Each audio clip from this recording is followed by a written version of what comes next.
Annual Banquet 2024. It has been a long year, but here we are almost about to bid it farewell. And it's only right that we come together one last time and celebrate together this amazing union that we've had over the year. Excellency Ambassador Pamela Tremont, thank you so much for joining us this evening. The Minister of Industry and Commerce, Honorable ably represented this evening by the Permanent Secretary of the Ministry of Industry and Commerce, Dr. Utete, Wushe. Thank you so much for joining us. The Minister of Information, Communication Technology, Postal and Courier Service, Honorable Pamela, will be joining us as the evening progresses.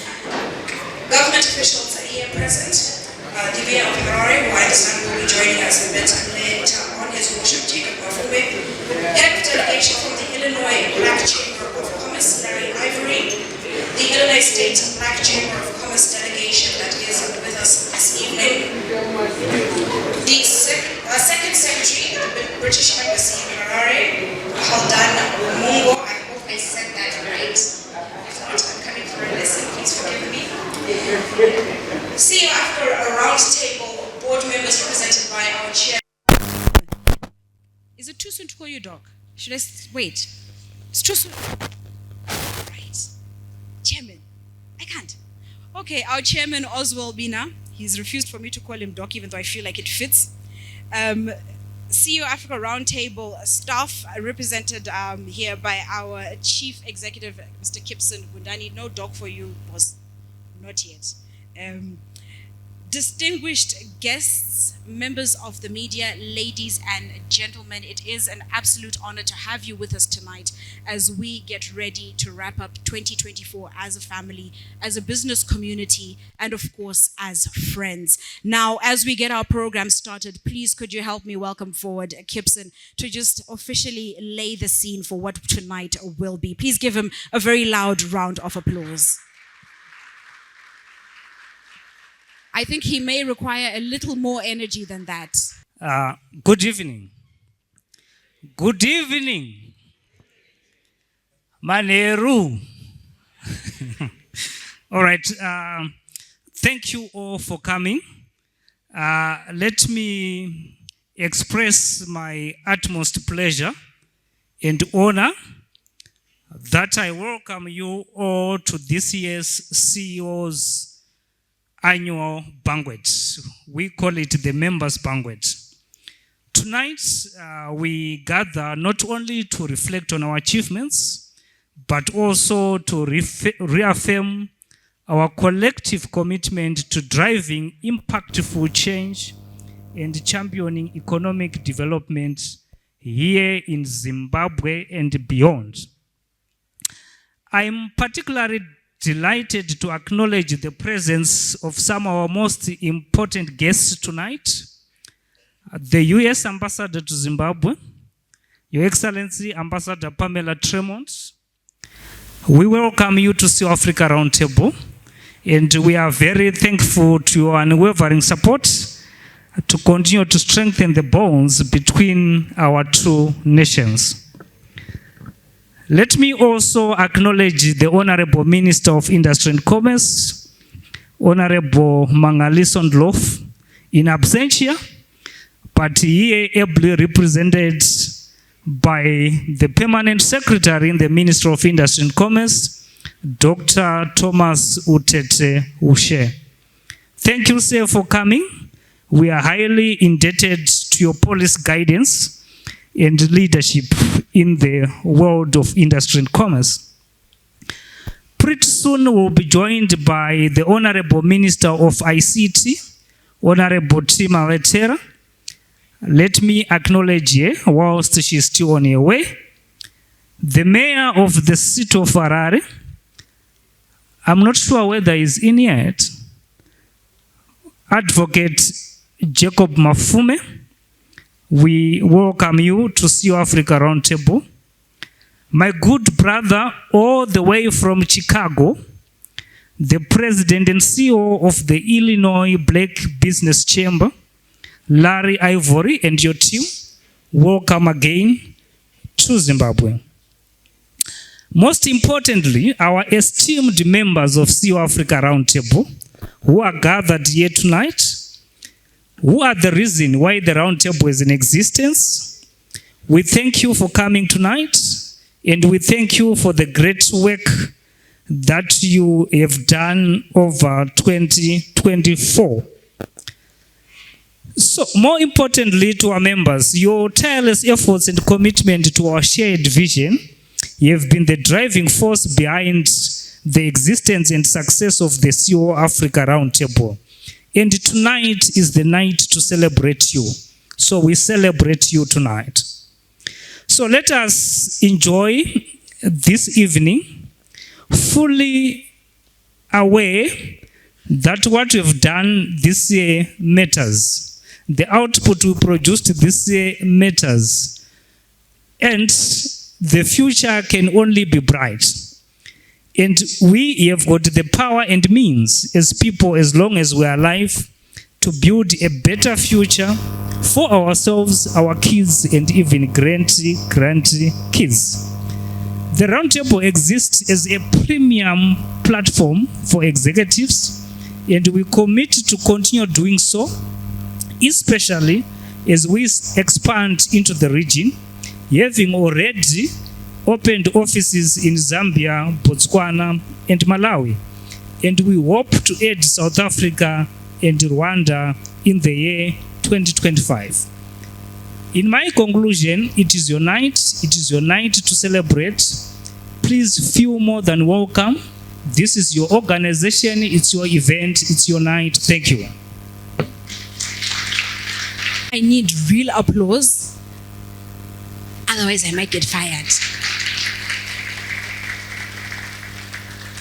Okay, I know, I like that you're alert. You're all alert, but that was too quick.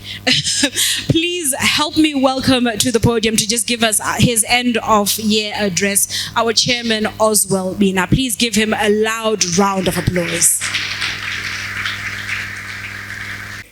Good evening, ladies and gentlemen.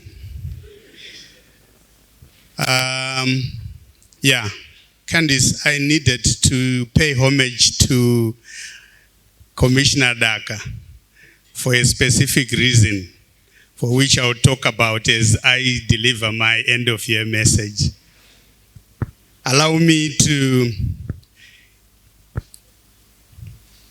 respect protocol. Our guest of honor tonight, Her Excellency, the Ambassador to Zimbabwe, Her Excellency, Ambassador Pamela Tremont. I am excited, Madam Ambassador, because I think this adds a feather on the relationship. We are trying so hard as the round table to deepen between Zimbabwe and America. And I'm sure our private sector diplomatic language is telling your coming is not in vain. And thank you very much.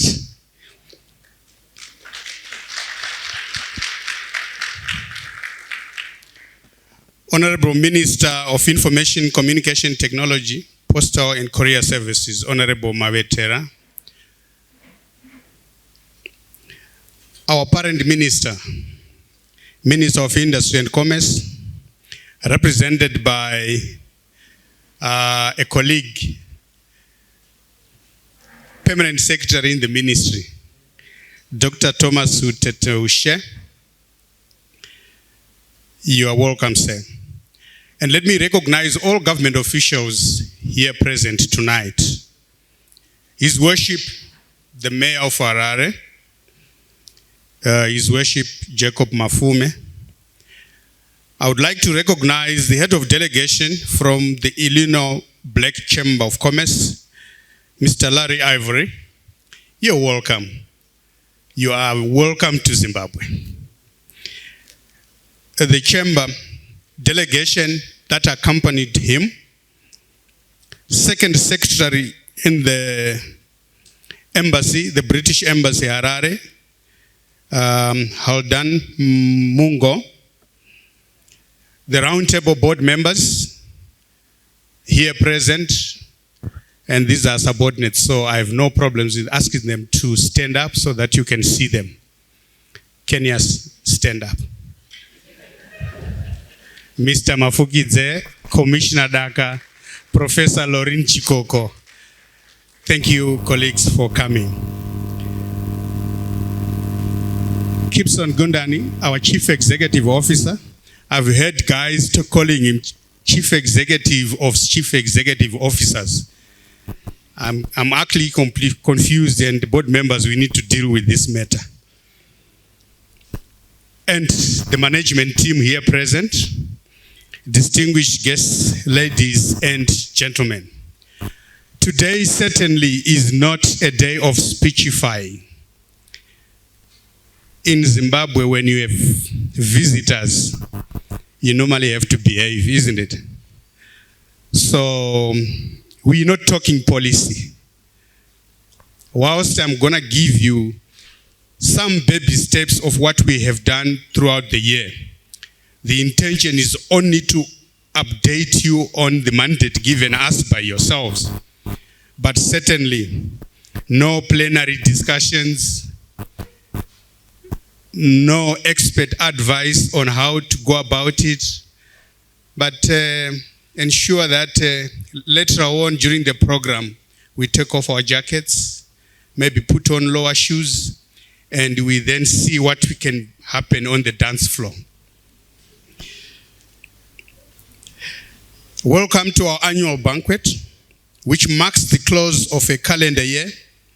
It is a pleasure to gather with you all, esteemed members and honored guests, as we celebrate another remarkable year for the Round Table. As we mark the end of 2024, we also mark the end of one of our most extraordinary and challenging years. This year has been characterized by a cherishable milestones, but has been, however, marred by some significant economic headwinds, which include the general macroeconomic instability, policy inconsistencies, exchange rate and inflation volatility, foreign exchange shortages, limited access to sustainable financing, ballooning public debt, energy challenges, and obviously the accompanying geopolitical tensions. All these combined implied an unfavorable ease of doing business environment.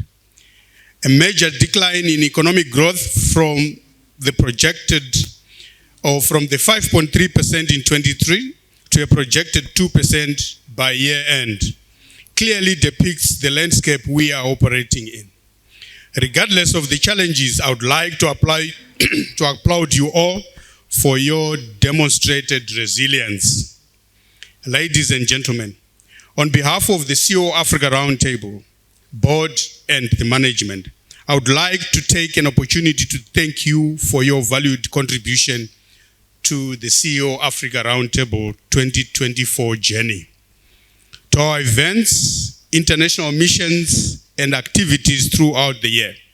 As we reflect on the past year, I'm filled with pride and gratitude for the collective achievements we have made together. We have navigated the challenges, embraced the opportunities, and continued our mission to champion sustainable and inclusive development across our continent. Distinguished guests, highlights of the year. The year 2024 was a colorful event for CEO Africa Roundtable, with quite a number of unmissable high-level programs and activities. Locally, we have managed to successfully host and met objectives for the start of the year, executive breakfast, Young CEOs Business Forum, and the Women Executive Leadership Roundtable. I would not have done justice by bundling our premier event, the annual roundtable, with the other local events. The addition of the annual roundtable will continue to shoot above the roof, with this year's event being attended by more than 350 executives, local and foreign participants.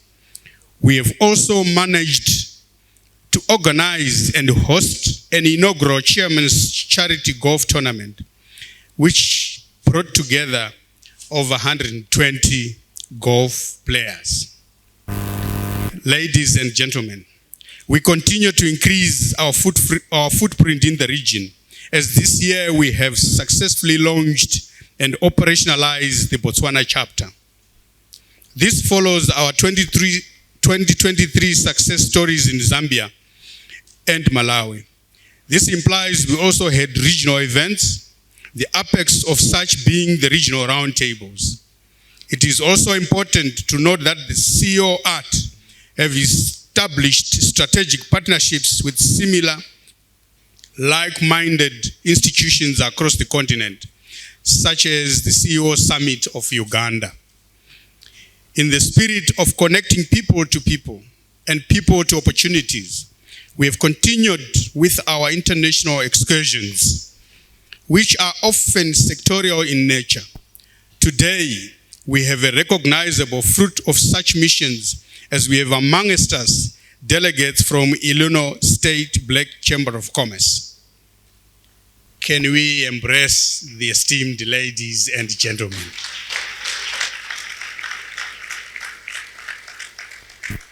These men and women are not here for leisure, but to explore potential investment and trade opportunities across all sectors. You are aware that we hosted another delegation in time not so long ago from the Atlanta Black Chamber. And I'm sure this is testimony that we continue as private sector to do what is right for the peoples of Zimbabwe and the peoples of America. As a platform, we aim to record a minimalistic $5 billion projects signed off and effected in the next 2 years. Looking ahead, as we look forward to the coming year, we must remain committed to our vision of a prosperous Africa. The landscape is ever changing, and we must adapt to new realities, be it technological advancements, shifts in global markets, or the pressing need for sustainability in our lifetime. Our resilience as a network will be crucial as we tackle these challenges head on. For instance, the newly pronounced $7.4 billion national budget doesn't have any contribution that we will be able to make at this juncture, but we'll be able to interact with it as we do our businesses in the next financial year. The roundtable will continue to engage members in terms of response to its progress or lack of it. Regardless of the unforeseen circumstances, we have already in place an existing calendar of activities for the year ahead. I would like to take a moment to express my heartfelt gratitude to my fellow colleagues, the CEO Art board members. Without your strategic foresight, we would be having a different narration today. In fact, the CEO Art board participated in several high-level dialogues with the government of Zimbabwe and other governments within the regions, conducted surveys, published press releases, and sent letters directly to the relevant authorities to ensure we contribute positively to conditions for businesses, trade, and investment flows in the country and Africa in general. It means whatever you have sent us to do, we have done. our dedicated management and staff, ably led by Gibson, the Chief Executive of Chief Executive Officers, key partners, our members, the media fraternity, our government, particularly the #1 CEO of the land, His Excellency the President, and each of you for your unwavering support and engagement. I would like to use this opportunity to express our special thanks to the U.S. Embassy in Zimbabwe, the Zimbabwe Embassy in DC, and our international partners and their teams for their close cooperation throughout the year. Your commitment to our missions is what drives us forward. Let me conclude. Let us celebrate not only our accomplishments, but also the strong bonds we have forged within this platform. We are a family. Together, we are stronger. And together, we will continue to make meaningful impact to Zimbabwe and Africa and beyond. Thank you for being here tonight. Enjoy the evening. Let us toast to our collective success and the bright future ahead. Last but not least, on behalf of CEO Africa Roundtable, the entire team, we would like to wish you and your families a festive season, a Merry Christmas, prosperous and a happy 2025. I will close and thank you heartily for your attention. Thank you, Chairman. Thank you. Please give him another round of applause.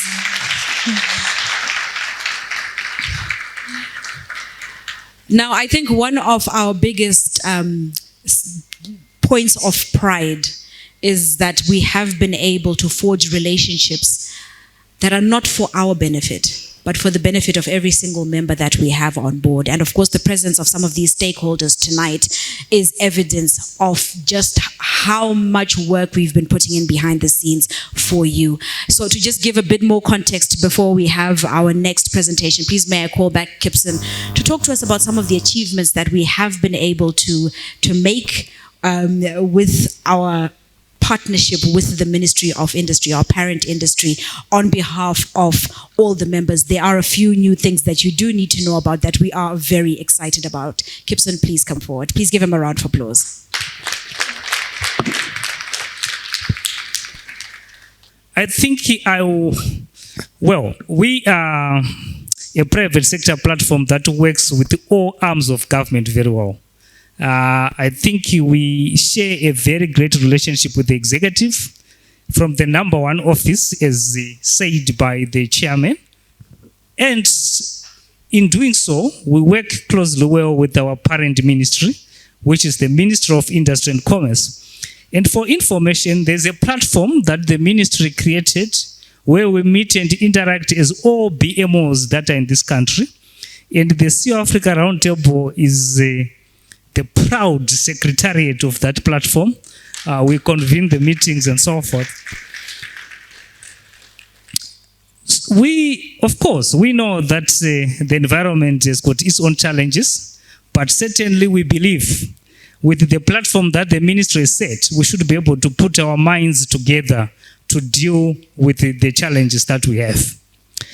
Colleagues, it's not always important to get the attention of all government departments, but our ministry has been at our service in liaising with other ministries as well as other regulatory authorities as in our pursuit to advocate for a great working environment where all of you can thrive and make money. Making money is our language, PS, and your excellence. Hence, you see us frequenting your offices you have seen before. But to help us elaborate on that, I would like to introduce the Permanent Secretary in the Ministry of Industry and Commerce, Dr. Wushe. Dr. Wushe currently serves as the PS in the Ministry of Industry and Commerce, where his focus lies on several key areas driving industrial development and economic growth. He's a former military man. He serves in the military. He's actually a founding member of the ZNA in 1980. He also has sat on a number of boards, but he also served in the development world for many, many years. So Dr. Wushe's multifaceted career underscores his commitment to driving strategic initiatives, fostering sustainable growth, and making impactful contributions to the industrial and economic landscape of Zimbabwe. Dr. Wushe, sir. Salutations. I want to remember about 7 years ago, I walked into Trotbeck Hotel. And I saw a group of about 25 people, my t-shirts are white and a blue, I think this also. Do you remember, Ken? Very few people. So can the CEO, what Africa Roundtable, get group each then I wasn't even in government. I'd left government. I retired from the army in 1997 and started a new career. I'm a consultant, did a lot of things, oil and gas and all that. Now, by that time, I was also a CEO. Then I said, do I join them? I said, no, I don't think they've got any idea of what it means to be. So today, I'm really, really, really pleased to be here to interact with what I saw then. This gives me hope. This shows me that I'm at the right place at the right time today talking to you. So, Director of Ceremony, lovely, Candice here, the Minister of Foreign Affairs and International Trade, Honorable Professor Murwira, our ndimoyo ndizo wanga in absentia. Minister of Information and Communication Technology, Postal and Courier Services, Honorable T. Mavetera, I think she will join us soon. Her Excellency, the Ambassador of the United States to Zimbabwe, Miss Pamela Tremont, I acknowledge your presence. 5 months old and you are already in the deep end, dealing with chief executive officers. That's good. Senior government officials here present, I acknowledge you. Chairperson of the CEO Africa Roundtable, Mr. Almost Dr. Obima, my colleague and friend, and members of the board, who most of them, in fact, if not all of them, are my good friends. Then the CEO of Africa Roundtable, Chief Executive Officer, Mr. K. Gundani, my friend, and now our able secretariat to the new innovation that was launched by Honorable Minister Lovu. I'm pleased I was actually sitting next to the chairperson of the U.S. Black Business Chamber, Mr. Ivory. I acknowledge your presence. Members of the fourth estate here present, they say if you don't acknowledge them, they will write bad stories about you, but I will always make sure that I acknowledge you. Distinguished guests, ladies and gentlemen, I've already started talking and I was actually sending warning shots to my staff. I want to tell you something. I was told no policy, so I will not talk policy, I will talk about stories. I'm 1 year, 2 months in government. So I'm still having to get used to speeches being written for me, protocols. At times I forget them. I remember my second day in office, I was going to find my own car, yet the driver had actually driven to where I was. So I'm really struggling. And I'm not behaving because they spend so much time writing speeches and every time I don't read them. So that's the second problem. And then just yesterday, they decided to fix me. They didn't give me a speech. So I'm used to ignoring their speeches. And then there I was, I didn't know what to say. I actually failed. And I promised them that I will be reading speeches. I'm sorry, I'm not going to read this speech. My Magande, sorry.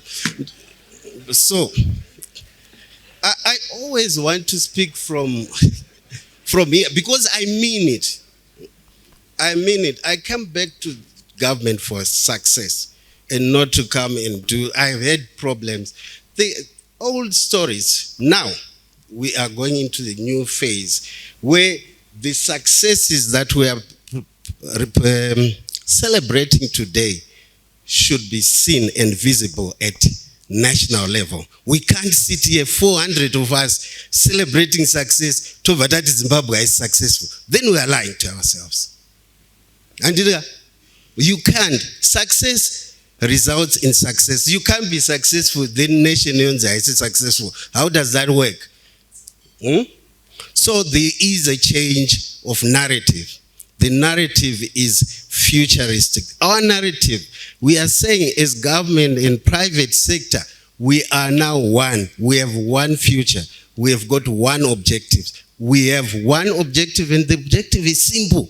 What is it? I had money, but my word is prosperity. Prosperity for us is richer. It means more for everyone.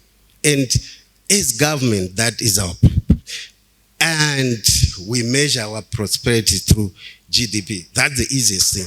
But now look, who contributes to GDP most? A rough figure, government 20%, private sector 80%.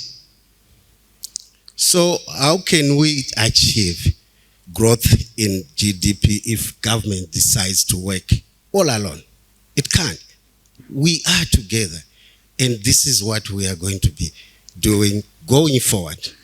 We spoke about our BMO, Business Management Organization, new initiative, which was launched by our Honorable Minister. We signed MOUs with, there are 27 active BMOs, some big, some small, and all of them to us are important. So we signed up MOUs which are framing what is our aspirational relationship with the business. And we're saying all of the business are important, and this is where we are coming from. And for sure, we are recording $38 billion in GDP, and I'm seeing 40 coming, I'm seeing 42, I'm seeing 47 coming, and it is going to be delivered by not government, by private sector. And for us to do that, we have got to work together to create this relationship where we should stop talking about that there is inconsistency. We can't be inconsistent. We have one goal, so we have to. And if we are inconsistent, it's your problem because you are not talking us and telling us where to go. We listen. So this is what we are going to do here. We also want to ensure that when we say things, we mean it. Right now, I want to talk about a problem that we need your assistance with. Counterfeit products, smuggling.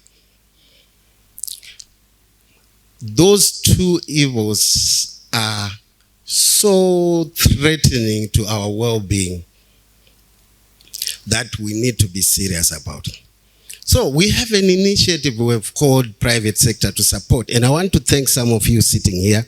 You have come in and supported. So as private sector, you can't go around arresting people, because if you start doing that, you'll be arrested. So what we need you to do is to just support that initiative. First, by stopping smuggling yourselves. That's the first thing I would like to ask.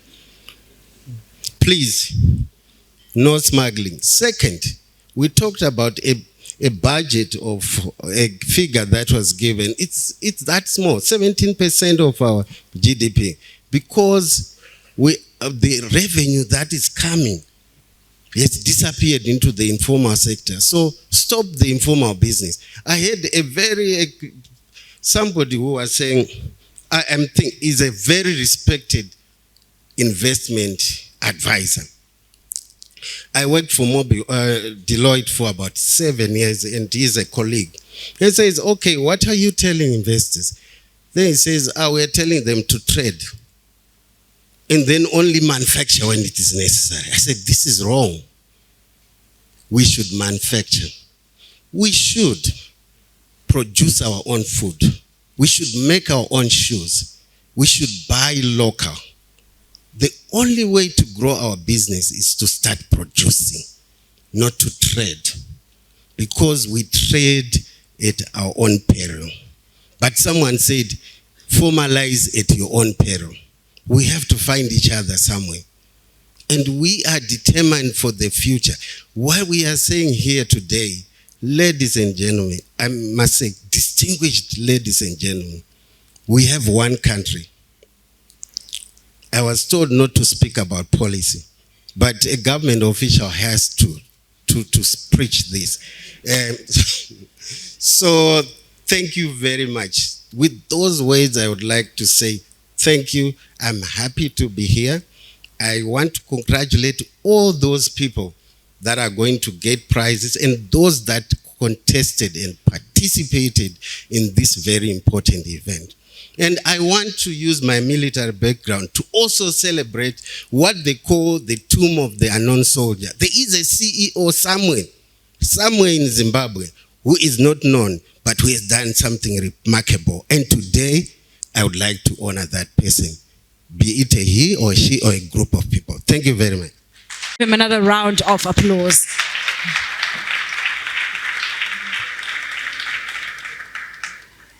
And I'm personally glad to see you take on the issue of counterfeit products. We've all fallen victim here.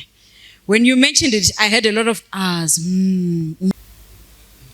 that are coming in, stolen from somewhere else. They've been smuggled in, and then you get caught and you're arrested, but you bought them from someone you thought was reputable.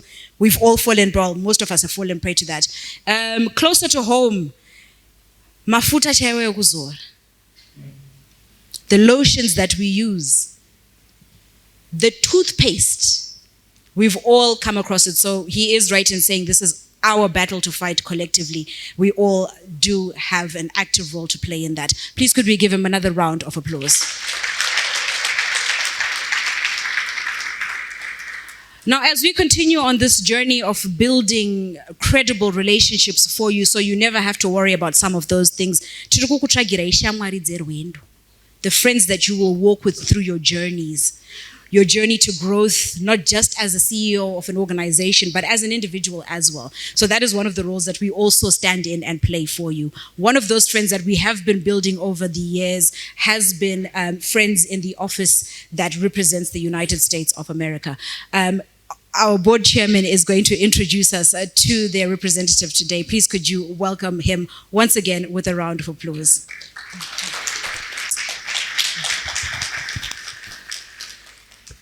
All I know is that, Pamela, you have a second home. This is Zimbabwe. One of the things we celebrate here is the Zimbabwean person, Zimbabwean hospitality. The men and women that you are going to be talking to today, they are hard workers, very educated, a very deep Zimbabwean culture in its diversity. And we are happy to host you today and hosting you to deepen our relationships. Secretary, I'm not going to talk policy, but one of the things that we want to further engage with Pamela as our face is to break the barriers in terms of diplomatic body language between our country, Zimbabwe and America. And certainly we want to also be part of the global economic village. We are competitive. We are very knowledgeable. So, Ma'am, thank you very much for coming. Allow me, with your indulgence, to request that Her Excellency, the Ambassador to Zimbabwe from America, Pamela Tremont, come and address us.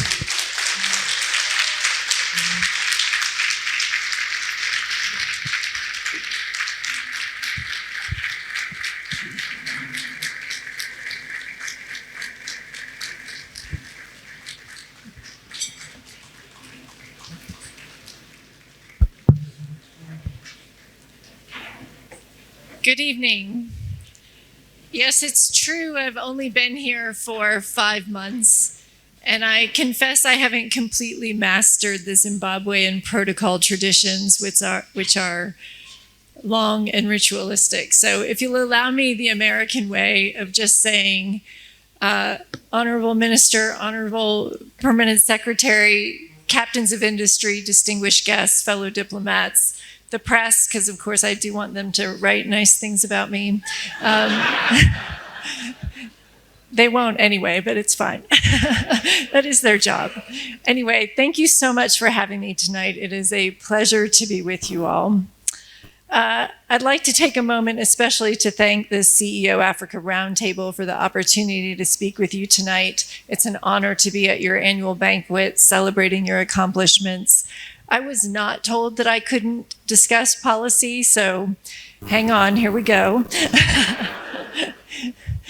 Our policy here in Zimbabwe is that Zimbabwe should be a self-reliant, self-sufficient country that stands on its own 2 feet and with whom we can partner on global challenges. Many of you may have heard me say that before. I say it all the time. It's my mission statement here. We are the largest bilateral donor to Zimbabwe, but we don't want to be. We want Zimbabwe to be a country that doesn't need donations from anybody, that can be prosperous, and the private sector is key to that. And so I'm so pleased to be with you tonight. The creation of people-to-people and business-to-business ties is of critical importance to our bilateral relationship, and at its core, it is the essence of diplomacy.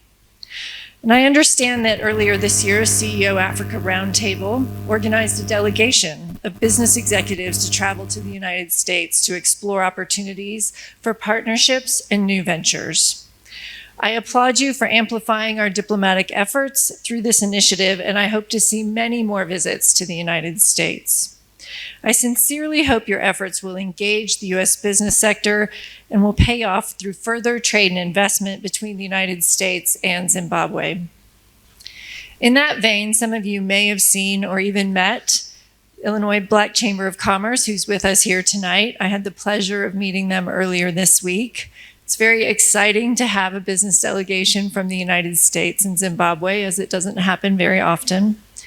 The exchange of ideas and opportunities, along with the growing network of business contacts, will strengthen the private sector relationships between the United States and Zimbabwe. As business delegations seek out partnerships and look to Zimbabwe's business community for insights and support, I hope your organization will continue to facilitate building this transatlantic private sector network. Because as U.S. businesses engage with Zimbabwe, they bring more than just job creation and capital. American companies also bring global business standards, some of which have been too long ignored by investors in Zimbabwe. Zimbabweans continuously implore me to bring U.S. investment to the country. But as business people, you know that the U.S. government does not direct U.S. businesses where to invest. If only I had that much power. To attract new investment, Zimbabwe must move beyond business as usual and increase its competitiveness and efficiency in supporting investors. You know better than I do about the challenges of Zimbabwe's investment climate. They've been spoken of this evening already. As I've spoken to business leaders, I've heard concerns about regulatory consistency, currency uncertainty, bureaucratic red tape, and corruption, including the smuggling that PS just spoke about. These are key obstacles the private sector faces in Zimbabwe. I know there are prominent businesses working with the government to address these issues, and I hope we can work together to improve the situation, increase not only the quantity, but the quality of investment in Zimbabwe. So how can Zimbabwe compete to attract investment, not just from the United States, but from all around the world and even domestically? Foreign investors weighing opportunities, like our colleagues from Illinois tonight, are weighing opportunities between Zimbabwe and its neighbors and will look at the ease of doing business and invest accordingly. Some say Zimbabwe needs to market itself to investors more effectively. And while this may be true, it's more than just outward marketing. It requires Zimbabwe to look inwardly to build a conducive business environment that will help both local and foreign entrepreneurs, businesses, and investors. I was recently at an event where a government minister lamented that his wife had to go to more than a dozen different offices and agencies to set up a small business. A government minister. If his family is having trouble navigating this environment, you can only imagine how it is for someone who doesn't know the difference between Mutare and Mumbai. I'm engaging with the Zimbabwean government to urge for improvements in the investment climate, but your voices will be much stronger in this space than mine. Given the macroeconomic environment and currency challenges that your businesses have faced over the years, my sense is that businesses have survived and thrived in Zimbabwe because they are nimble, flexible, and resilient. I hope you use your experience to advocate for needed changes. Using the CEO Africa Roundtable as a platform, you can share your concerns and push for improvements in the business environment. And we want to partner with you on that. I look forward to working with you to develop specific and implementable recommendations. In addition to advocating for improved ease of doing business, we also promote entrepreneurship in Zimbabwe. Our Academy of Women Entrepreneurs has trained more than 400 Zimbabwean women on establishing and scaling up their business ideas. 2 weeks ago, we supported a business fair for the alumni of this program, and we provided small grants to 12 women to help them scale up their businesses. In 2024, through our USAID agency, the U.S. government provided $12.2 million in economic growth funds to develop local business capacity. And I'm confident that with more local support to develop Zimbabwe's investment climate, we'll also see local entrepreneurs thrive.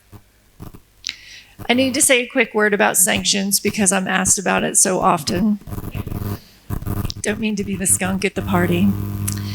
The removal of the Zimbabwe sanctions program in March this year signaled a dramatic shift in U.S. policy. While the previous program was targeted against specific individuals, the transition to the Global Magnitsky program, with only 11 Zimbabwe individuals and 3 entities, is even more targeted. These 11 individuals are among over 700 people on the Global Magnitsky list from over 44 countries, including South Africa and Turkey. In other words, Zimbabwe is not more under sanctions than some of our closest allies. The fact that 11 individuals cannot open bank accounts in the US is not what is holding Zimbabwe back. Your economy is much bigger and more vibrant than that. As an embassy, we play a role in facilitating US trade and investment, and we're happy to do that. For anyone looking for proof that the U.S. private sector is engaged in Zimbabwe, I point to many American brands that you'll see around town. Coca-Cola, Pepsi, KFC, John Deere, all of which seem to be enjoying great success here. And despite the many U.S. brands you see all over town, I'm happy to report to my government counterparts, Zimbabwe enjoys a healthy trade surplus with the U.S. So vibrant trade is occurring. As Zimbabwe continues to market itself to foreign investors, I encourage everyone to move beyond the sanctions narrative. It spooks investors unnecessarily, and it's a bit of an own goal. Since March, we've spoken to U.S. banks and financial institutions in the U.S. about whether they should re-enter the Zimbabwean market and encourage them to do that. And they've pointed to money laundering concerns, compliance costs, and corruption, not sanctions, as key challenges to re-enter. To better market itself, Zimbabwe must address the concerns of investors. Equally important is focusing on your positive assets, your human capital, natural resources, and abundant opportunities across business sectors. As I said earlier, I know that to thrive as a business in Zimbabwe, you have to be resilient and navigate a challenging economic environment. My hope is that you share and build upon your success to support the private sector as a whole. And again, I applaud the CEO Africa Roundtable for the steps it has taken to bridge the gap between the U.S. and Zimbabwean private sectors. I look forward to seeing your continued success in strengthening Zimbabwe's investment climate and bringing high-quality foreign investment to Zimbabwe. Thank you.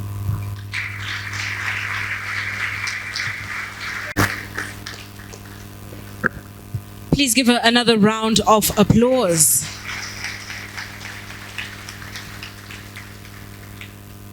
I heard they're ready to be our partners.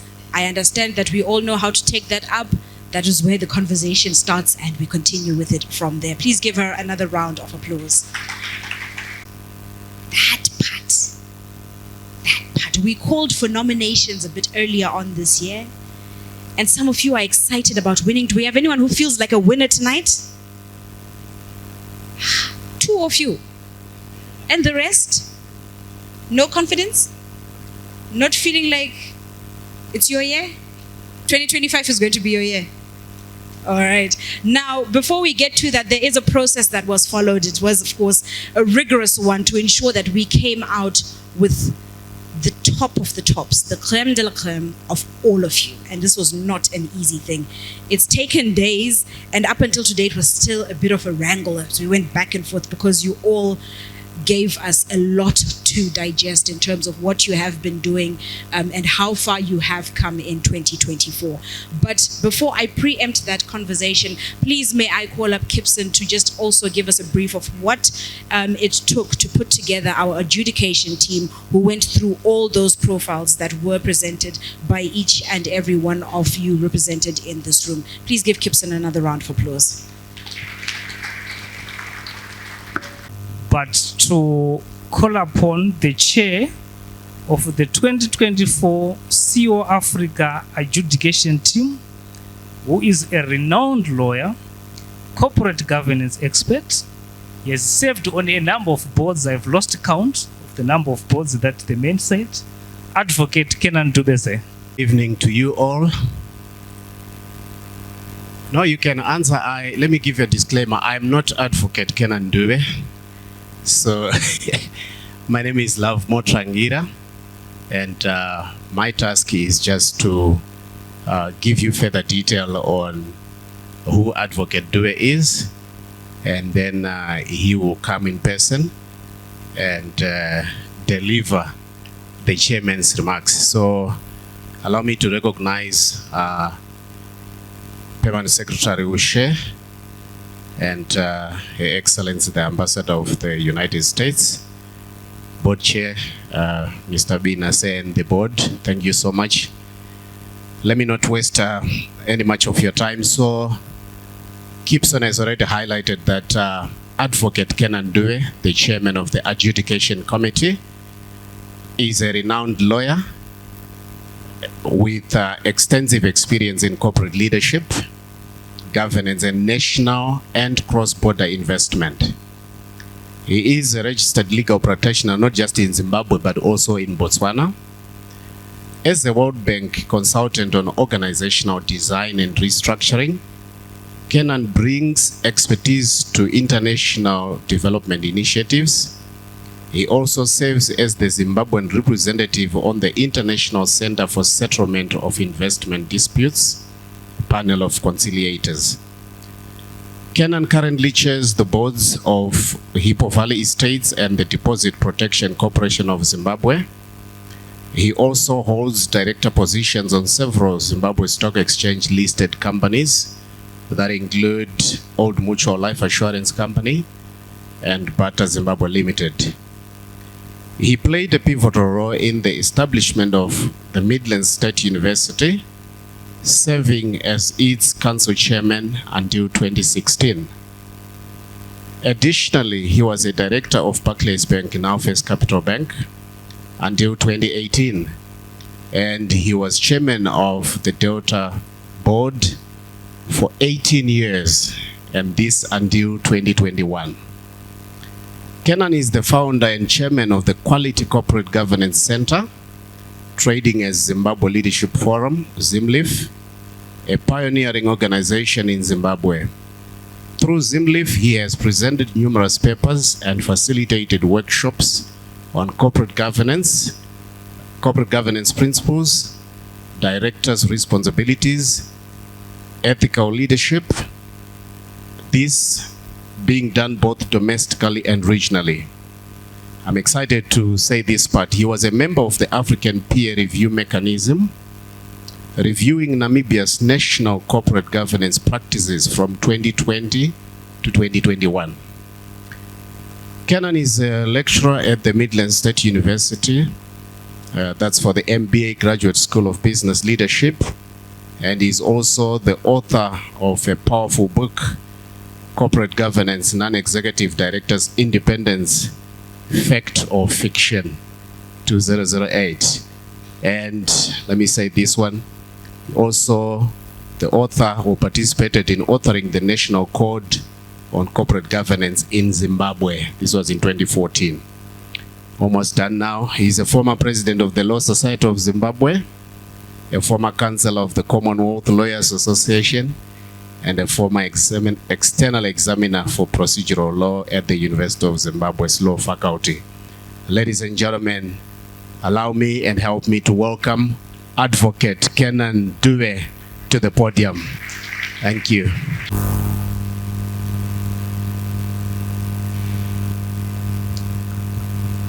Good evening, ladies and gentlemen. Before I go to the salutations, let me also follow what the PS did by saying what has been said about me in that lengthy introduction is all true.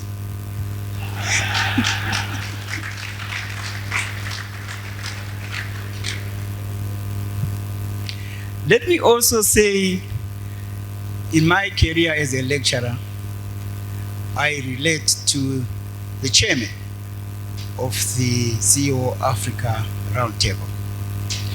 We come a long way.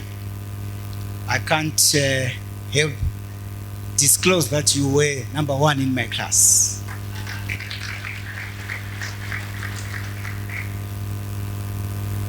Salutations, I now proceed. I think the list is quite long. Allow me, ladies and gentlemen, to sit on the protocols already observed. But it will not be right to fail to single out the following. Our guest of honor, the ambassador from USA in our midst. Government ministers invited, both present and those who have apologized. And I think I also want to recognize the CEOs who make the organization tick, who are in this room.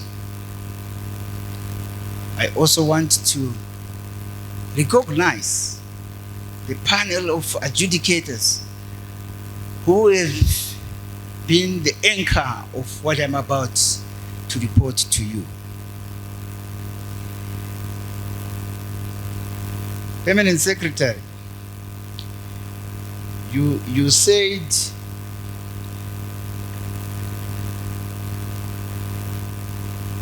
the report which was prepared for you, in front of those who prepared, you said, I'm not going to read it. I don't have that luxury, because I'm not allowed to depart from group outcomes, group effort. And the document before me is a product of teamwork. Chairman, you spoke about no principles, no processes. The task you gave the adjudication committee or panel can't depart from principles, can't depart from processes. which relate to adjudication and the outcome which must stand scrutiny. So I depart from what you preached and do the very opposite. I apologize in advance.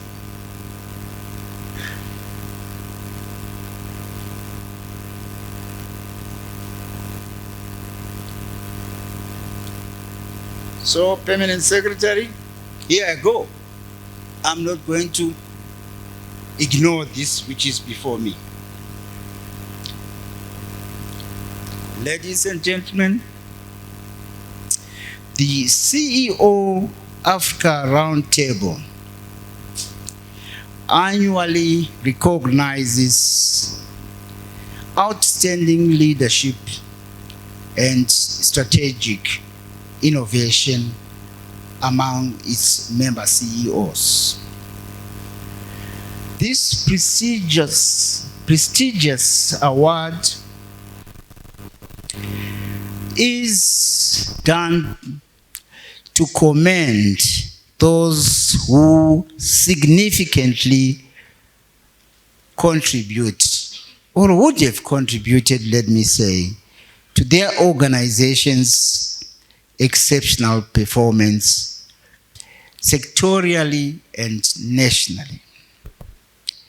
Ladies and gentlemen, to ensure transparency, fairness, and objectivity in the selection process, the CEO Africa Roundtable established an independent 5-member adjudication committee comprising of professionals, people with deep experiences, which are combining in addressing the mandate given to them. Ladies and gentlemen, allow me to tell you the 5-member committee, who they are.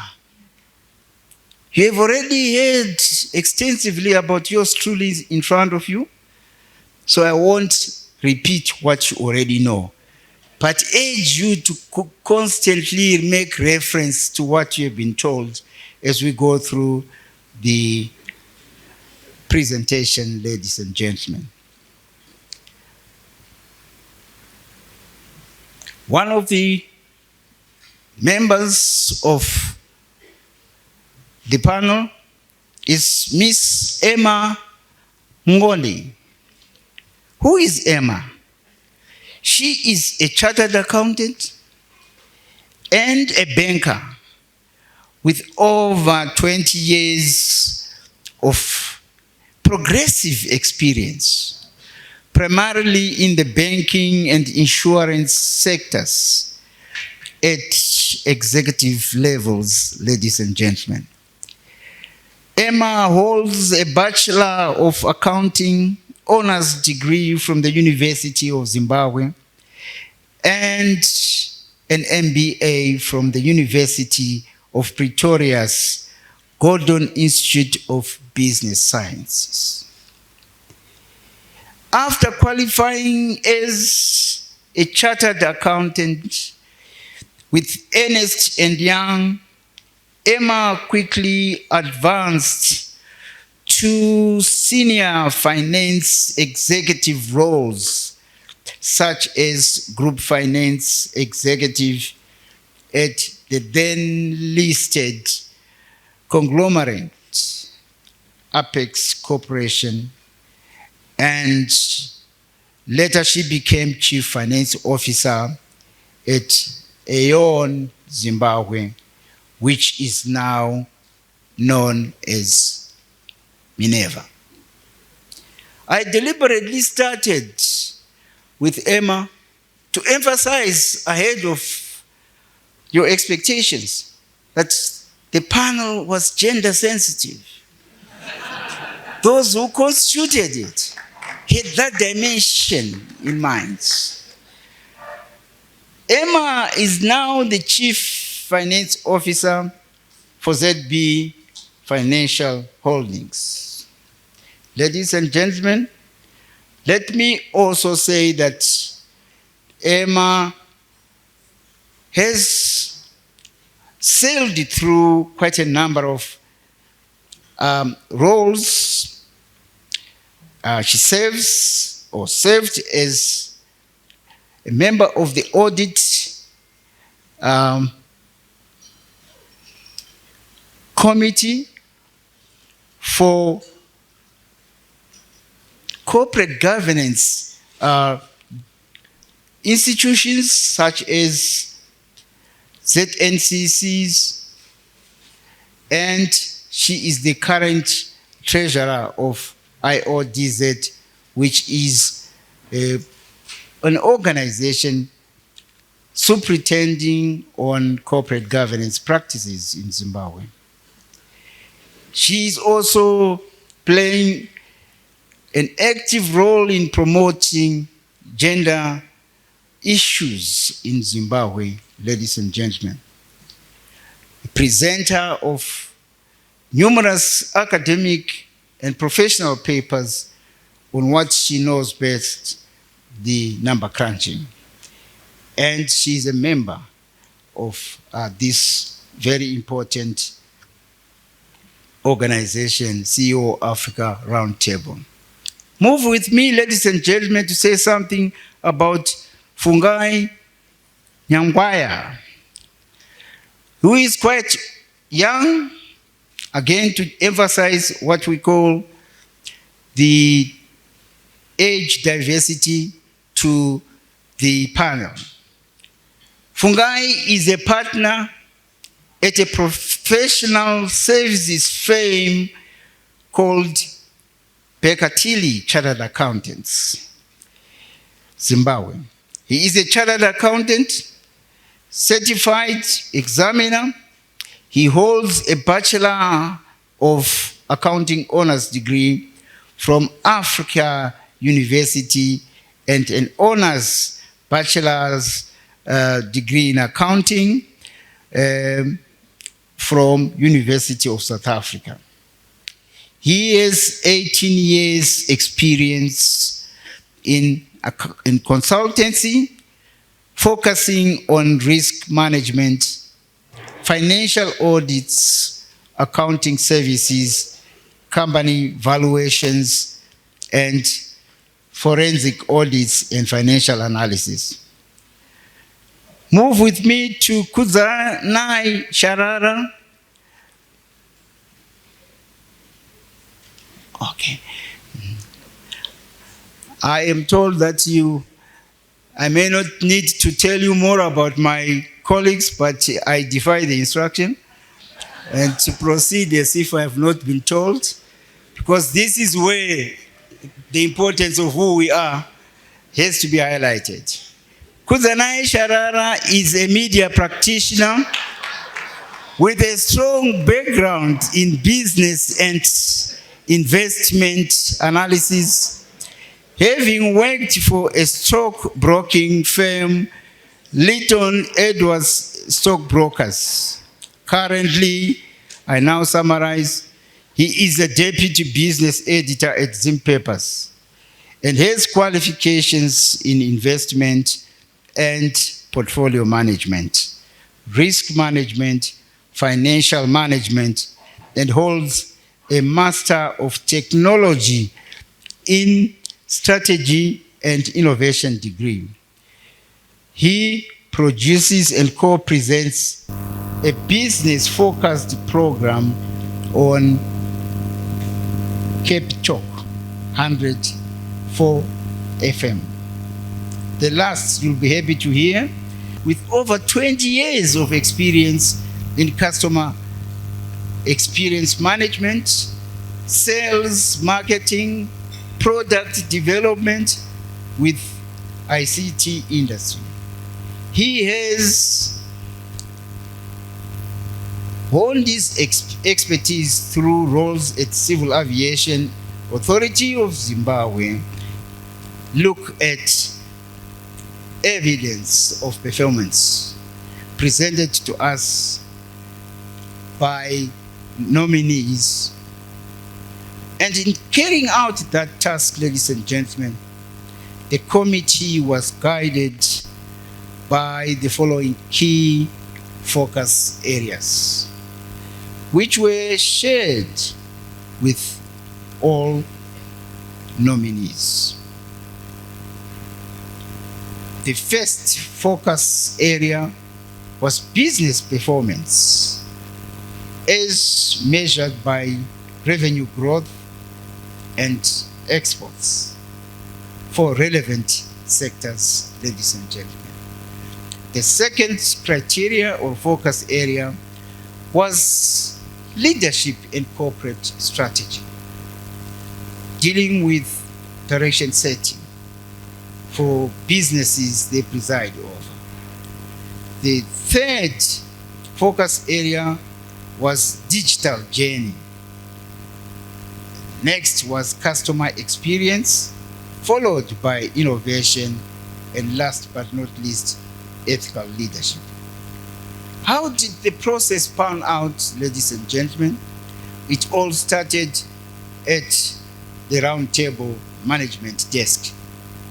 They called for submissions, inviting participants to submit their nominations, supported by whatever credible evidence they could avail to management.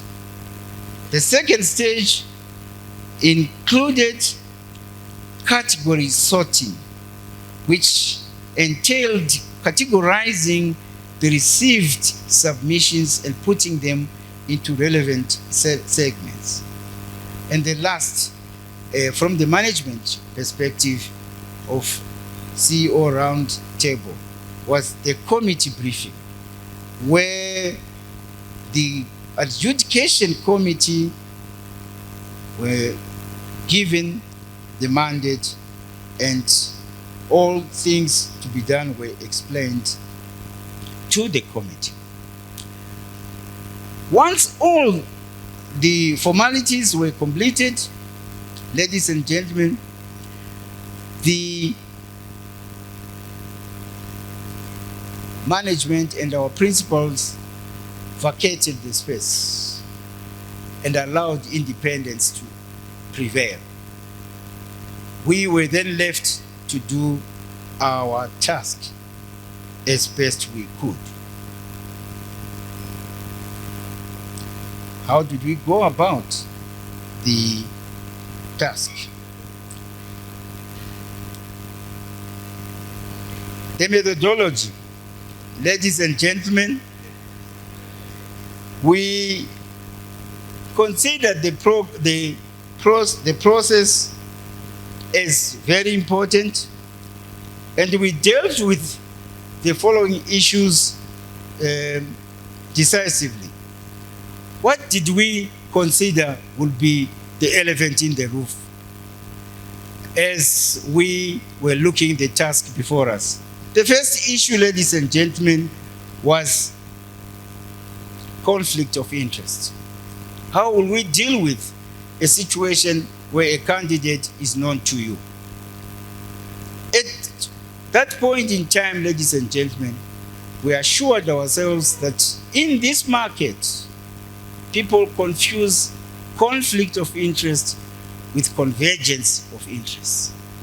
And we were sure to deal with issues of interest which would come to us as recognizable in as fair a manner as possible. But how did we assure ourselves of objectivity? We said, if you are related in any way to any nominee, declare that. And if you know in your heart of hearts that you will do justice to the mandate before you will proceed. So we then said, if you feel strongly that you will not do justice, you recuse yourself. And in one such incident, a member also recused himself following those principles. We used the following sources of information, ladies and gentlemen. The first was the adjudication criteria shared with the nominees, the score sheets, and the submissions themselves from the nominees. How did we select, ladies and gentlemen? We used the following criteria for selecting and for rating. Each nominee, ladies and gentlemen, was assessed against a predefined set of criteria, ensuring a consistent and objective evaluation. Then at our level, we independently ranked nominees based on their overall scores. And we then relied on the majority rule. If a candidate was rated by all of us, all 5 of us, as number 1, he or she became the winner. But in the event of a tie, we resorted to the second principle of counting all votes given by all adjudicators, and the one who has the highest becomes the winner. That is the criteria we used when selecting and rating the sectorial winners.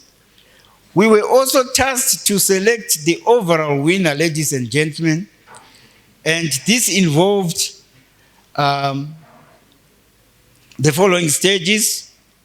We looked at sectorial winners, all of them, and we looked at how we rated them as adjudicators.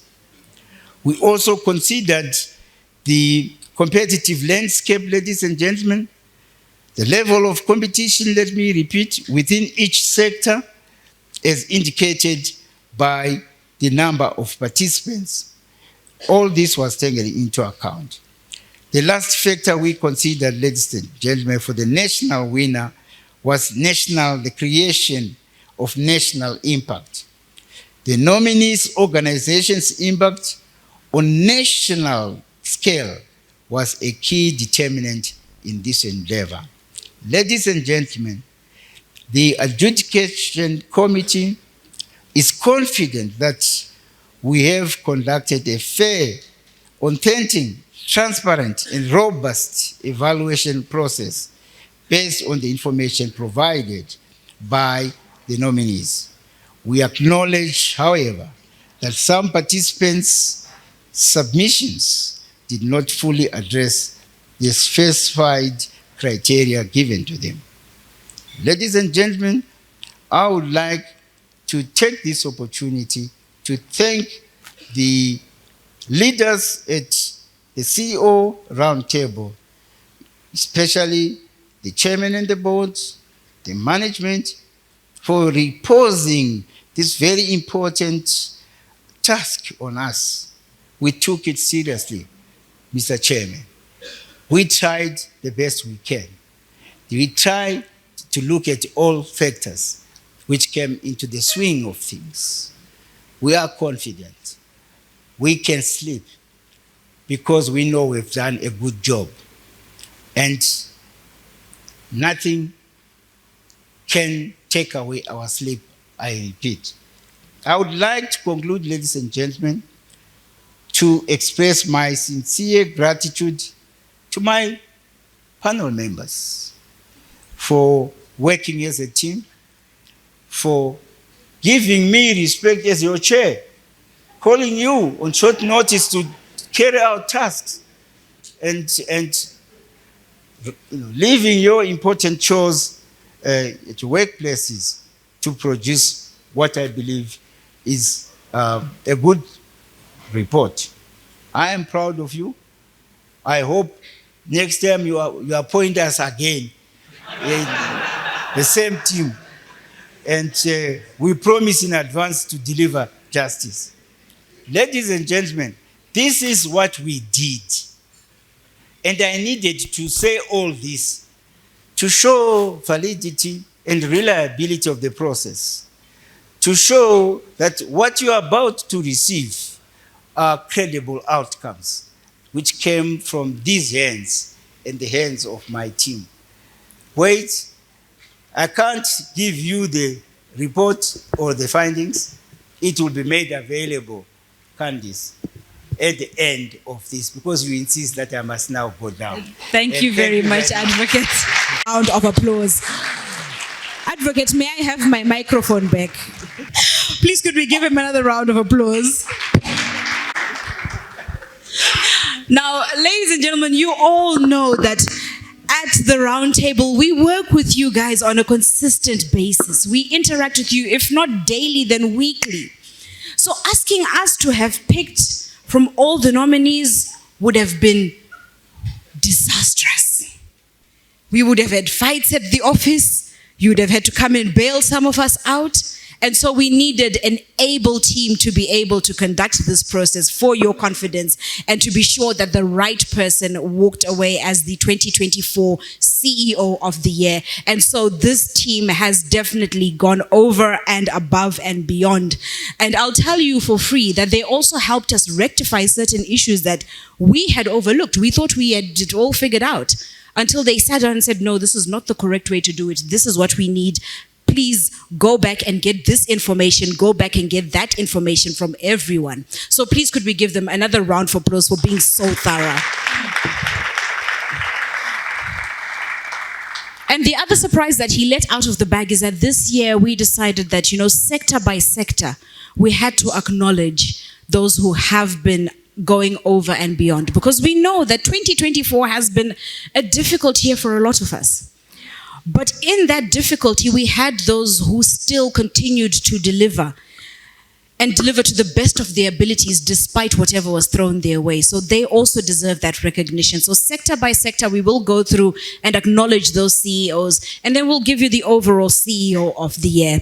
And then we will also be giving you our young CEO of the year, taking time to acknowledge those young CEOs who are actually out there making moves, making strides towards their ultimate success, and also carrying others as they carry on board, because we are very, very passionate about carrying our young CEOs and seeing them thrive.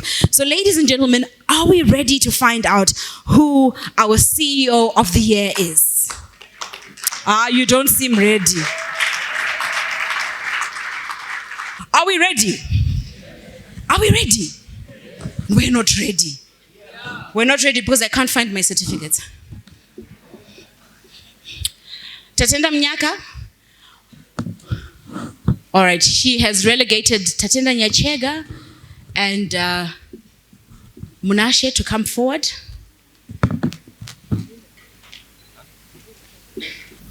All right, now we are ready. Do you guys know how to make drums roll?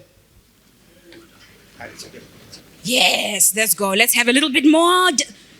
Okay, don't break the table. All right, for our first award of recognition this evening, we are recognizing CEO of the Year, Agribusiness. Do you want to guess who that is? No, it is not me. Please help me congratulate Dr. Frank Magama from the Tobacco Research Board for winning CEO of the Year, Agribusiness.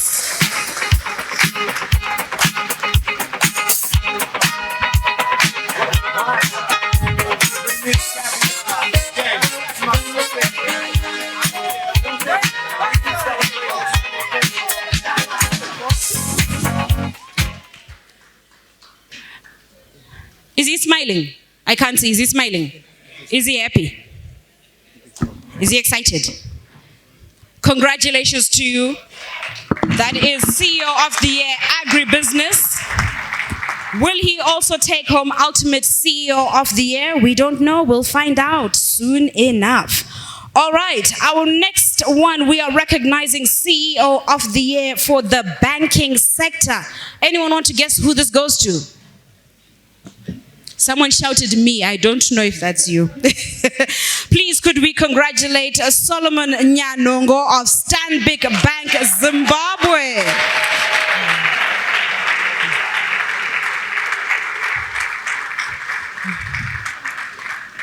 We can be more enthusiastic than that as we congratulate him this evening. Congratulations, congratulations, congratulations.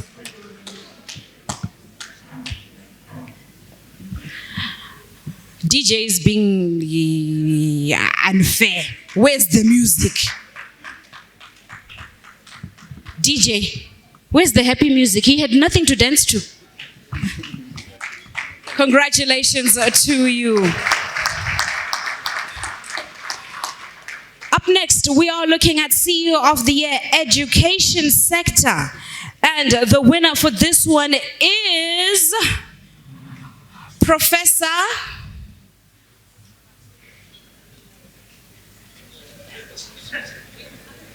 I can't read anymore. Professor Victor Muzhidzwa from the Midland State University.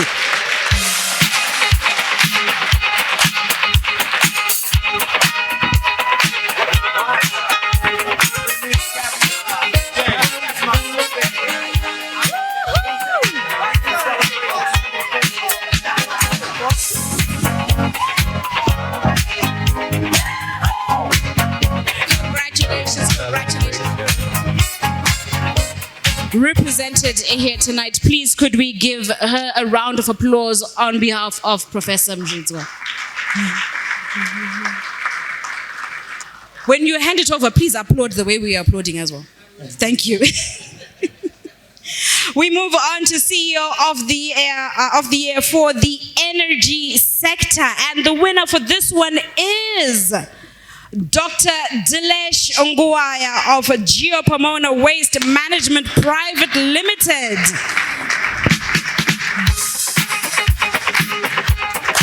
I'm yet to see energy and excitement. Yes.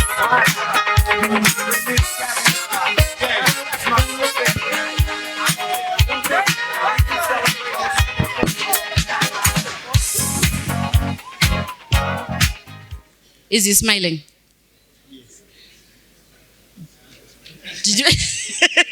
Congratulations to you. All right, we move on to CEO of the Year for Health. And the winner of this one is Tembeli Hlemloi Ngube of Vivat Health Solutions. See, that table is where I want to be because they know how to celebrate a win. Everybody else, please take notes. The little dance, you can do that.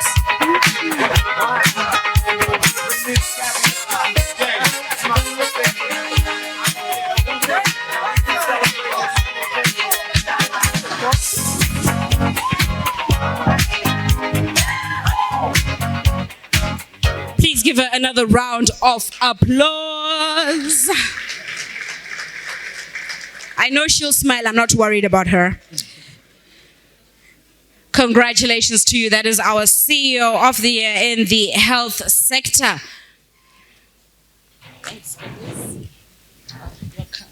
I should have been a gentleman, hey? Don't worry, the one standing next to me is also being a gentleman, making sure these don't fall, so that's fine. All right, we move on to CEO of the Year in the ICT sector. Do we have a winner? ICT, does anyone feel like a winner?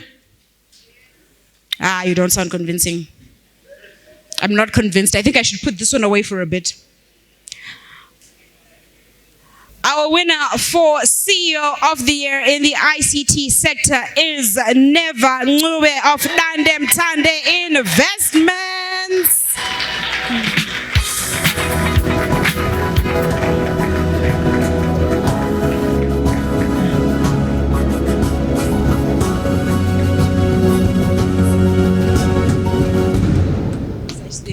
Please give him another round of applause as he comes up. Mr. Ngube, don't forget to smile.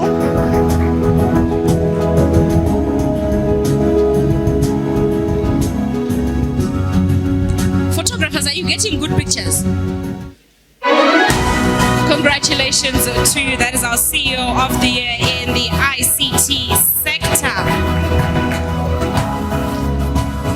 Moving swiftly along, we head on to the CEO of the year in insurance.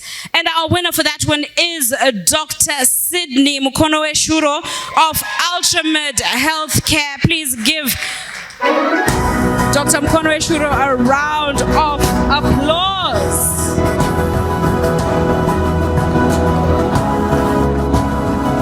Doc, someone said to me you were a dancer. Is this true?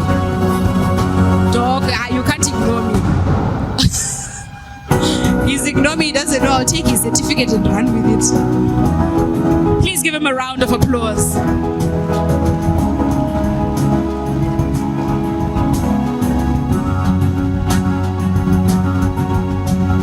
Congratulations to you, Dr. Sydney. It's fine.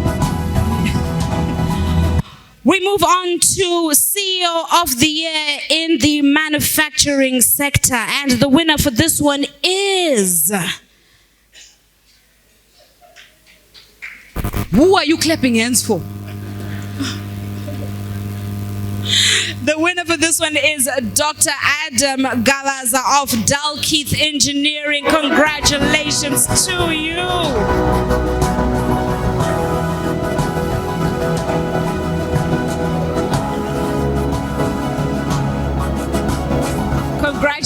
Congratulations to you.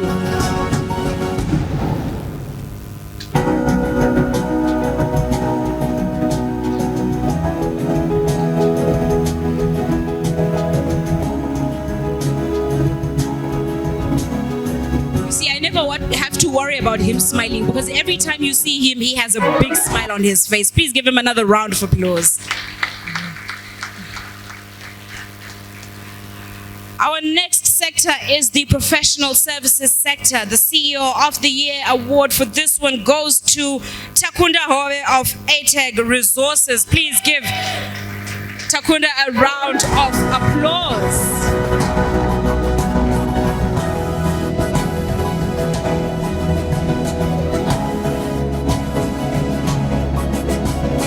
Congratulations to you. Please give him another round of applause.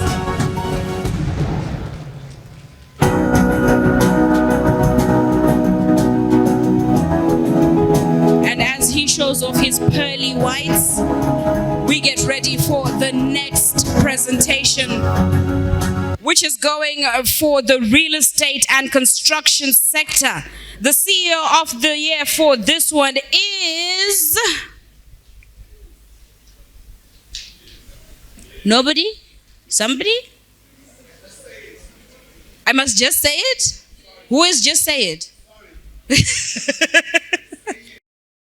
The winner of this prestigious title of CEO of the Year for the real estate and construction sector is Albert Kamunga of Fairview Properties.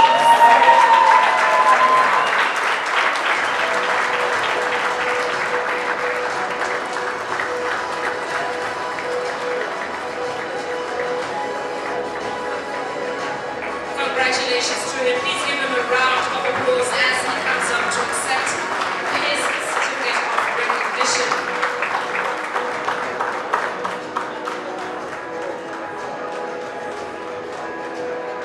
Congratulations.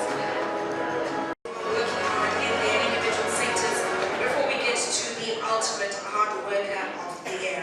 Now we move on to CEO of the year for the regulatory authorities, and the winner for this one is Nkosinati Ngube of Zinara.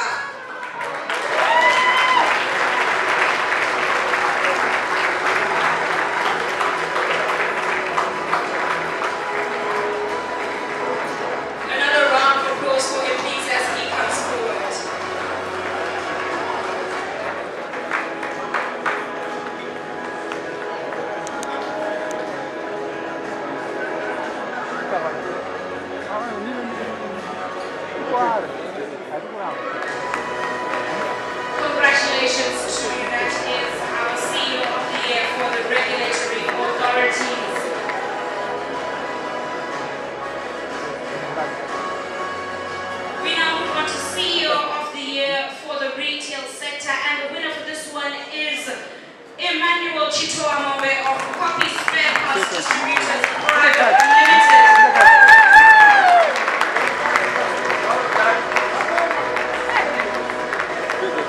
You guys have all tonight to be a single dance.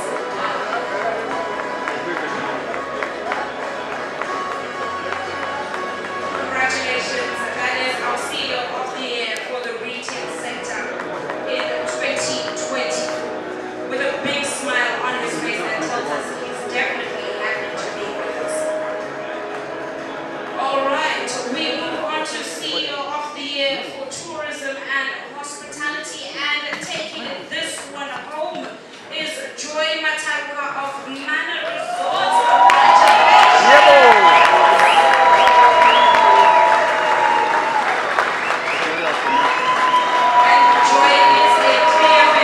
Just from this response, congratulations to you. He wants to take over my responsibilities as a gentleman.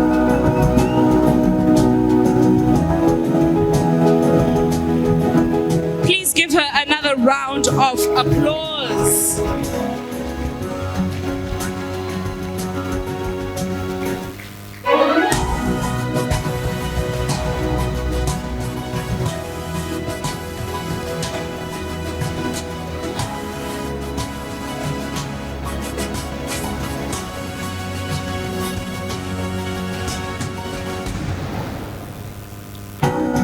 I think the gorgeous crown was what's keeping her from dancing, otherwise she would have danced her way back to her seat. We move on to CEO of the year for transport and logistics, and the winner for this one is Dr. Afra Nananga of CAG Tours. Congratulations to you.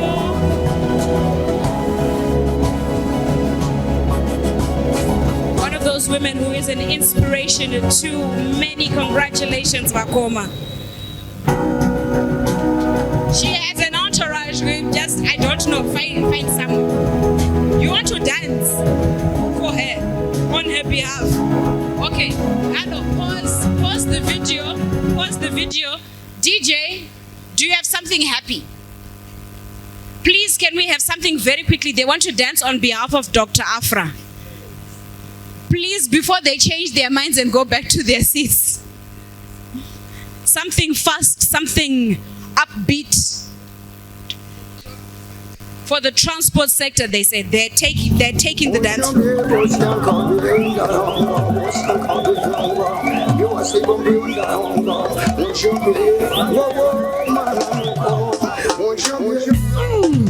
Coco, Espebas, Gaëla Tikaya la patrona, Gilda Sambendengue, mon ami Gaël, Miloïdio,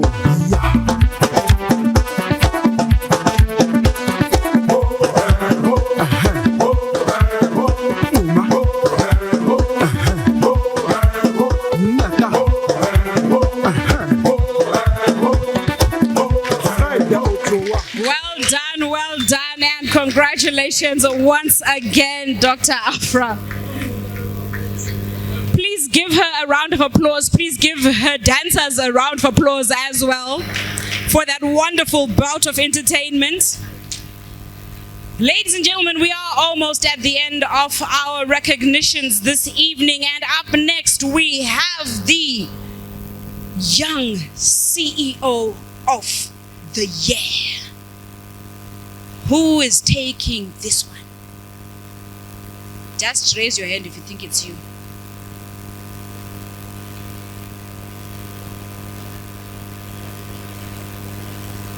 Okay, there's too much murmuring. Our young CEO of the year is Wilson Chimbuya of Optimus Motors. Congratulations to you, Wilson.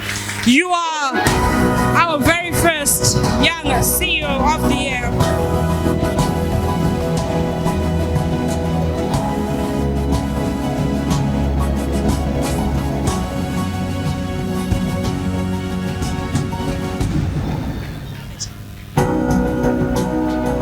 Wilson, you are young. Where is the energy? Where is the dancing? Where is the happiness? Congratulations to Wilson. Are you also going to dance? Should we cue the music? DJ, you heard them. Please move forward. Please move forward. They will show us how the youth is. They celebrate. DJ, let's go.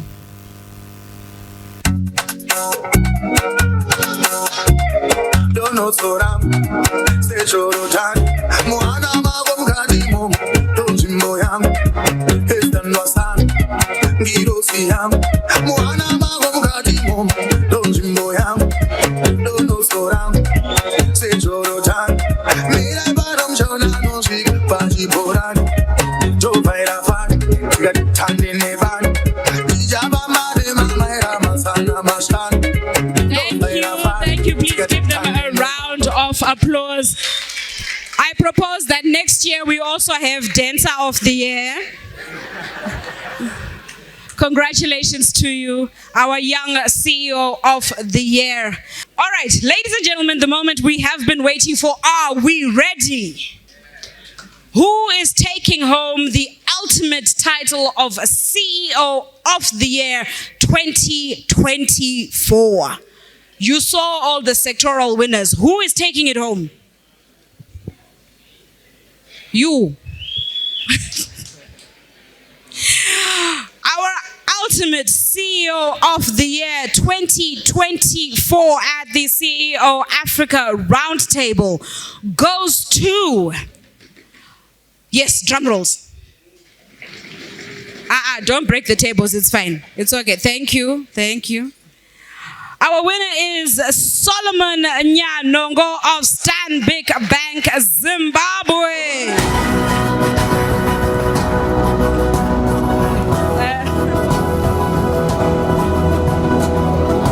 I am certain he did not come here alone.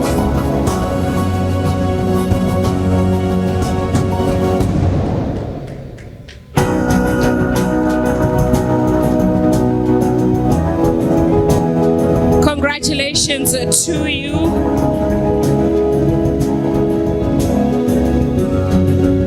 Chairman is looking shocked, like some more goodies. Yes, a lot of goodies. I won't disclose the other goodies, but one of the goodies that he does get is that we will be catering to all his needs at the 2025 CEO Africa Annual Roundtable in Victoria Falls. He is coming fully paid for by the CEO Africa Roundtable.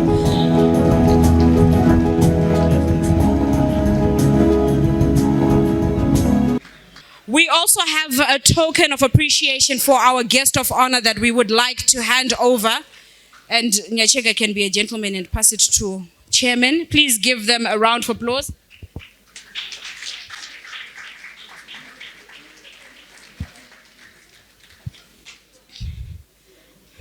Ambassador, it's your turn to smile.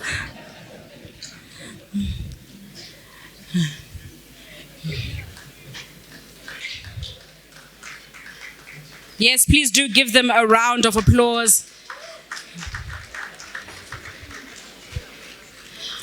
Please, may we have a round of applause for them as I allow them to return to their seats. After such a stellar job, please, may we give them a round of applause. All right, now, ladies and gentlemen, we have had the excitement of experiencing the recognition of who it would walk away with the ultimate title of CEO of the Year. We also got to understand how we got to that position. And of course, this will be a regular going forward. We're hoping that it is a sign of encouragement that no matter how difficult things may seem, there is always a way and there's always a reason to give it your best. Please, could we give all our winners another round of applause this evening?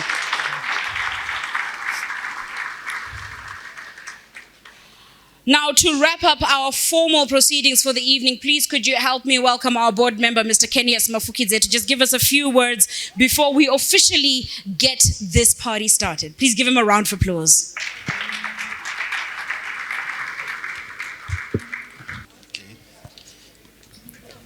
Good evening, ladies and gentlemen. As we come to the end of the year, it just remains for me to thank each and every one of you for coming through to tonight. And I think what we have witnessed today is an exciting moment where we recognize those who have been strong amongst us and they have shown the way. And it's really quite inspirational. Another round of applause for each of them for what they have done. I think the main idea of the round table is to champion economic development across Africa.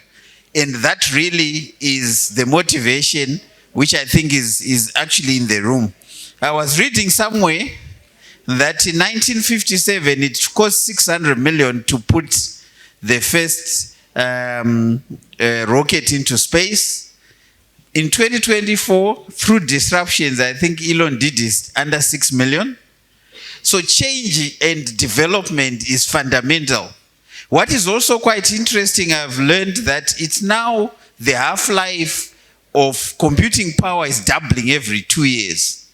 And skills are, their half-life is now every 2 years. So as Africa, we can't afford to stand still. And the only way we can actually move forward is by coming together and networking. And that's what the CEO Africa Roundtable is all about. And a big round of applause for all those in the room who have come together and made this all possible. Allow me to specifically thank our guest of honor, the U.S. Ambassador to Zimbabwe, Ambassador Pamela Tremont. Madam, thank you very much for making the time, for being with us. A round of applause to her. In absentia, the Minister of Information, Communication and Technology, Postal and Courier Services, Honorable Batera. I think she had challenges, but she had indicated the intention to come. We thank her for that. And also the Minister of Industry and Commerce, ably represented by Permanent Secretary Dr. Thomas Utete. Thank you very much, Doc, for being with us and for your words of encouragement and partnership. And we know we can always count on you. A big round of applause. Government officials who here present. And I think it won't end if I don't recognize the head of delegation from Illinois Black Chamber of Commerce, all the way from USA, Sir Larry Ivory. Thank you very much for being with us. We really appreciate you. The CEO Africa Roundtable members represented by the board and Chairman also Obina. Thank you also for leading us and leading all of us to this. A big round of applause to our Chairman. This event would not have gone as well as it did if it was not for Gibson, thank you very much for all the hard work and visionary work, alongside all your team and board members. Distinguished guests, all in the room, ladies and gentlemen, I think it is really you who make the round table round. And we thank you for support throughout the year, and more importantly, for the work you do for each other. The theme for the round table is when you meet someone, you don't ask what they can do for you. You must actually donate and say, what can you do for them? Because that is in your power. And it is that spirit that has seen the round table sustaining from 2009 to where it is now. A big round of applause for all those who have come to this. And as we close, we thank you once again to our sponsors throughout the year. And take note, the date for the roundtable event next year, 14 to 18 October, will be flashed. Please block those dates because it will be the biggest ever. And once again, a wonderful night. We thank you so much. But the thanks won't end without thanking the adjudicators led by Mkoma Kenan Dube. Mkoma, thank you very much, you and your team, for all the hard work. A big round of applause, ladies and gentlemen. And Candice, on that note, thanks to you for hosting us tonight. You and the ladies, I think especially thanks to all the ladies in the room, they are looking phenomenal. And Candice, thanks very much. Candice, thanks very much. And I thank everyone, and also our venue for the event. We really appreciate. And thanks, Candice. Thanks, everyone. And have a fantastic festive season and a great 2025. Thank you. Thank you very much, Mama Fukidze. And thank you for preempting the fact that our programming for next year is out. So please do make sure you get yourself up to date with what we have planned for you in 2025. Our very first event will be on the 6th of February. So please just make sure you keep in touch with us and you get more details about that. It will be, of course, our executive breakfast where we sit down and we work out how we want to map our year, what we want 2025 to look like for us as businesses. And of course, the annual roundtable, as he has mentioned, in October next year. Now, ladies and gentlemen, we are done with all the formalities for this evening.